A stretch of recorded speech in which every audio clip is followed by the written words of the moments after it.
It does have its challenges in that Air Force and Marine speak don't quite marry up at times. The way that we do business isn't quite the same. Anywhere from weather to how we taxi our jets, what we expect on the runway and taxiways isn't quite what we're used to in the Air Force. But we're working through all those issues and working through some weather issues right now to make it happen. And actually got 12 jets airborne this morning, so we're getting off to a pretty good start. We brought 16 jets to Miramar here, and that is that's a lot compared to what we would normally bring, 12-ish jets or so. So 16 jets and flying basically 22 lines a day, so 22 flights out of the squadron per day. That's a lot of flights, especially for us in the wintertime, and that's why it's so important that we get out here and basically, although the weather hasn't quite cooperated like we had hoped, this place normally would allow us to fly many more sorties than we're getting back home during the winter attrition months. Yes, we've worked with any of the ATC agencies here. We've had, we worked with them in the exercise, the Winter Fury exercise, so participating with them on the flying side.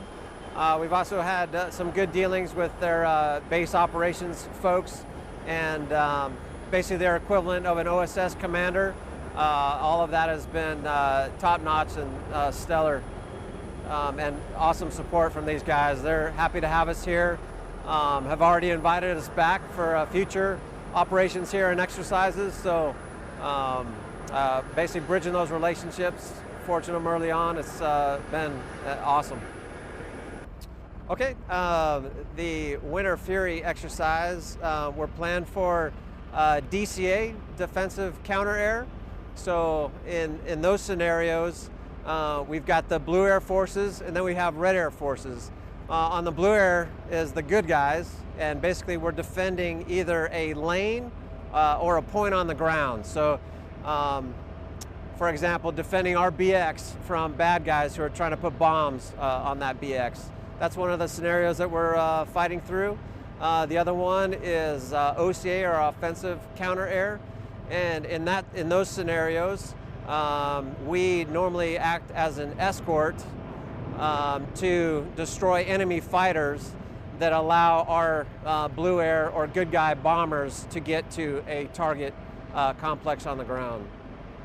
My hope for everybody here is that we get some awesome flying out of it, that we do it safely, and that when we leave this place, they invite us back. And so far, that's been working out very well.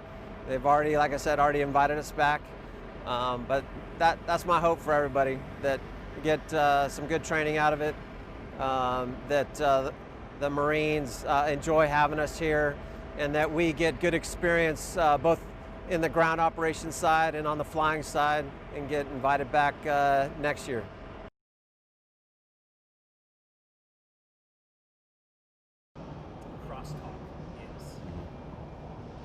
So this is the first time that I have flown with the Marines, got to integrate with them, and what was really good to see with all of the planning and flying that we've done so far is that the crosstalk between agencies has been very good. The Marines are on a similar page to Air Force as far as our comm while we're flying and the integration aspects that has made it a pretty awesome experience so far. The best I can. One of the unique things about working with the Marines here. Wait for that. That goes like straight okay. Up, so it just pretty Got much it. just picks up your voice. Got it. So one of the unique things about working with the Marines here is they're flying F-18As and F-18C models, which are a 4th gen aircraft. Some of the things that make it a little bit different than the F-22, the F-22 is a 5th gen aircraft, so it's got a newer radar, some integrated avionics, and then low observability capability that make it we bring a different aspect to the fight. So this integration is great for us to be able to combine their capabilities with our capabilities, which is something that we don't get to do in Alaska because we're always just fighting with F-22s or against F-16 aggressors. We don't have 4th gen aircraft on Blue Air typically. I think I can answer that. So one of the primary reasons that we're here is to practice our primary mission sets. So that's going to be offensive counter-air and defensive counter-air. The difference between those two, defensive counter-air is kind of what the name implies. We're going to be protecting something, and red air is going to be trying to attack whatever that is that we're protecting. The other primary mission set that we have is offensive counter-air, which kind of as the name implies is going to be offensive. So we're going to try to escort some strike packages to try to attack a target on the ground, and that is great that we have the F-18s here as well, because that is one of their missions, and so we'll get to work together to do that.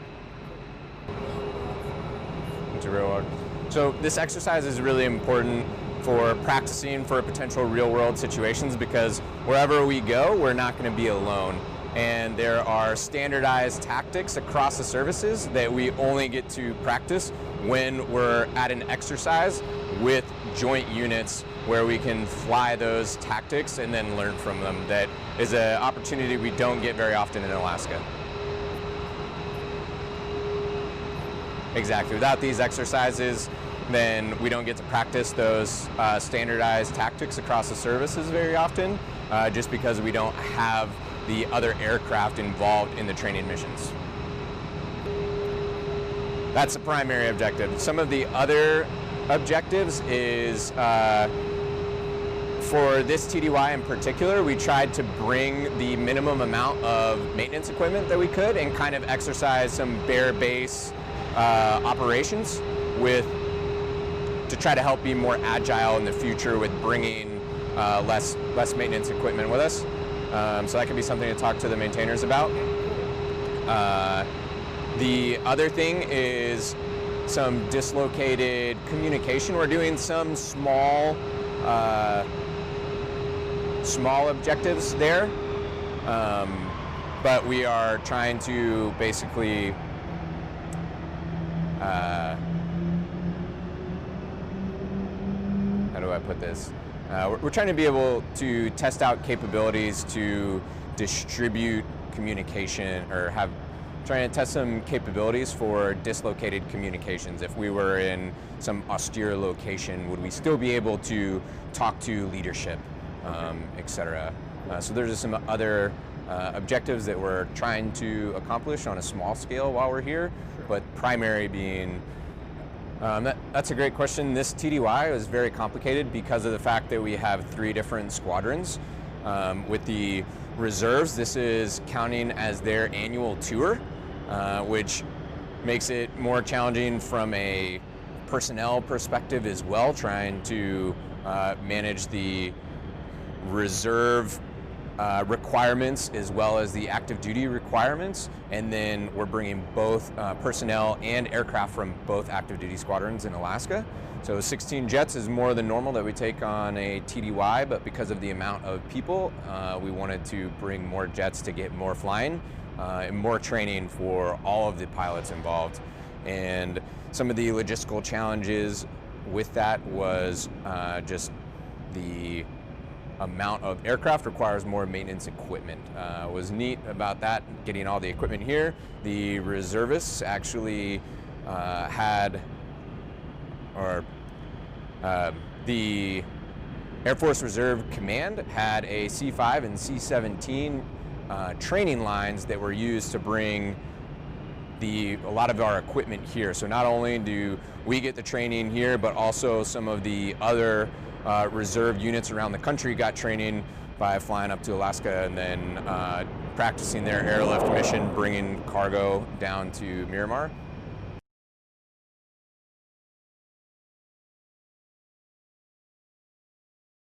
And so for an exercise like this with 16 airplanes, you're performing maintenance on every day. So for instance, when the airplanes landed a couple days ago, we had a couple of broke airplanes that needed to get fixed. So scheduling people to fix those, scheduling the right people to fix those airplanes, making sure that the jobs are getting done and the airplanes are getting fixed so they can be flown in the exercise is done mostly by the senior enlisted members, and then I just make sure that everything's getting done how it should be getting done, and then passing it on to leadership back home. Place to another. So this is the first time that anybody's ever heard of it being done in terms of the F-22. It's the first time that they've had 16 jets travel from one location to another. The most that they've ever seen done before is 12 jets.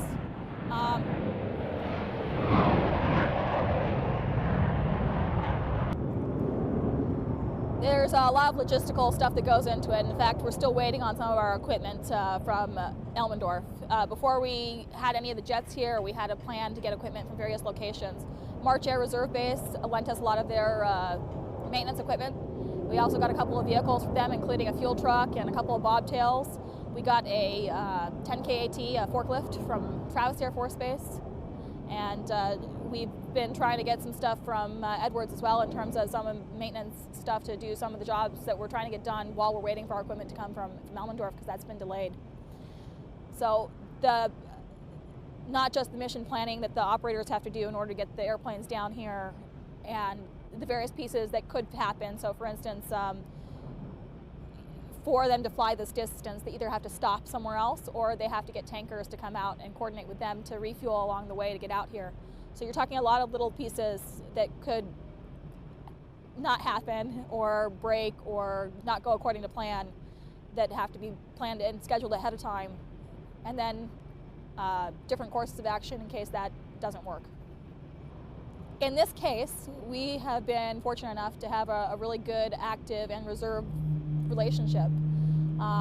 We've been working together since the beginning. I've been the project officer on the reserve side for the movement, and we have an active duty counterpart for the ops side, and obviously active duty, that's been working on this from the very start.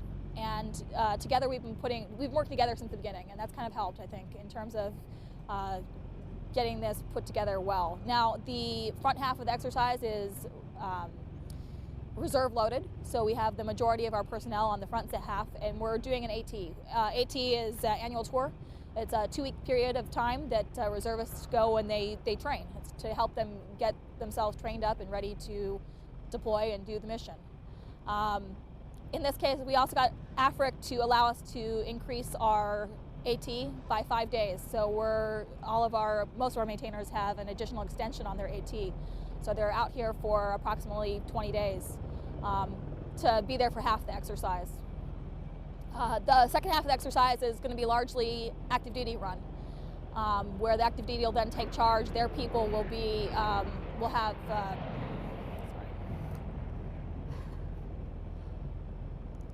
operational direction. As a reserve, we currently have operational direction for the exercise. Around the halfway point, then active duty will take operational direction of the exercise, and each active duty or reserve unit maintains administrative control of their personnel. I have. That's been some of the coordination that we've been doing. The Marines have been very welcoming to all of us. They've given us some hangar space. They've given us a lot of equipment, to let us borrow a lot of equipment and vehicles, and been very helpful. They've even been willing to open up the airfield for longer hours as necessary. And the first part of the exercise is an interfly with the Marines, with their F-18s. I gotta think about that one for a second. Well, we already work together on a day-to-day basis with active duty. We have a good relationship with them, and I think we're already fairly well integrated. So just continued knowledge that they can work together and just strengthening that relationship.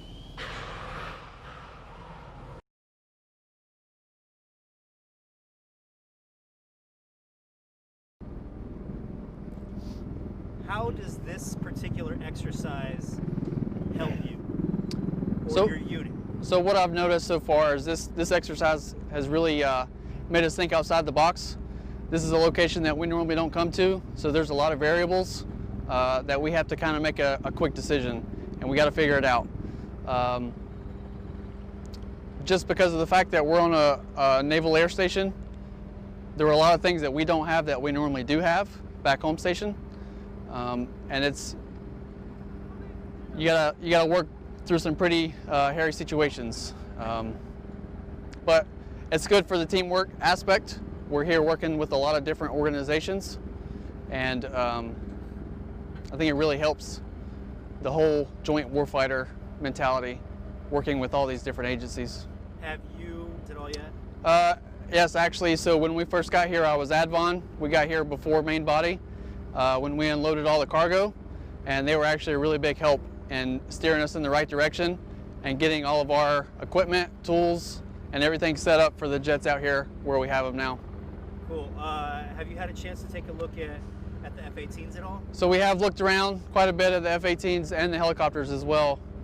I think they're a little bit more impressed with our equipment though. Normally back home station we're working out of the kennels, and we normally don't get that much open ramp experience. So this is really good for the young guys who don't have that experience. The parking spots out here are pretty close together, so they get to really practice their marshalling skills and their awareness for all the jets around the area. Cool. Well, weather is definitely a big factor in this. You go from dealing with 0-degree temperatures to now it's 60 degrees and it's humid and wet. These jets react a lot differently to different weather conditions, and it creates a whole new mindset of problems. Worked through yet? No, I think most of the things that we've come across have been solvable. Like I said, going back to the teamwork thing, if we don't know it, the reservists know it, and if the reservists don't know it, we know it. So I think we've been doing a pretty good job of working through all of our obstacles and getting everything figured out. Cool. I think probably the best part so far has honestly been the weather. I mean, it obviously hasn't been that great since we've been here, but 60 degrees is a lot better than -5. So it's just nice to come down here. I've never been to California before, so it's nice to see a new area and get used to working in a different environment. For us, I think working in different environments is the biggest help. That way, no matter where we're tasked to go, we can have maybe some experience in that climate. Yeah, I mean, you can definitely see a big difference out here when you look at how they operate and how we operate. There's a big difference. Obviously, their jets are a lot older, ours are a lot newer, a lot different technologies.